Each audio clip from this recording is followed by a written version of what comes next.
see. Yeah, I was gonna say. All right. Start up again. Sorry. Okay. I'm looking what's going on. I don't think so. All right, it's filming. So here we are at the World Tea Expo in Las Vegas, Nevada in 2018, and we're just discussing about how teas come up with their names. Each tea has its own plantation that's affiliated with it, depending on the elevation, depending on the sunlight. Each one of those reflects a different name of the company. So we have Hatatakui, Mangala, Nilgiris. If you see the photos of us with you see photos of people wearing the Zen's Tea House. It's either in Darjeeling in one of the plantations, or it's in Nilgiris in southern India. And each of these, you'll take a look right here. This is Darjeeling Oolong section for us. Darjeeling is not really known for their oolongs, but they do have different teas. And the best teas, they get bid off for certain prices.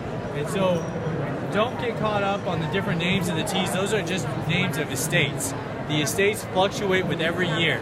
So you might have a really good rainfall and sunlight, the humidity is great, but the next year it might not be so well. And this is why some teas, they fluctuate in price. The names, just some of them are good and some of them are better.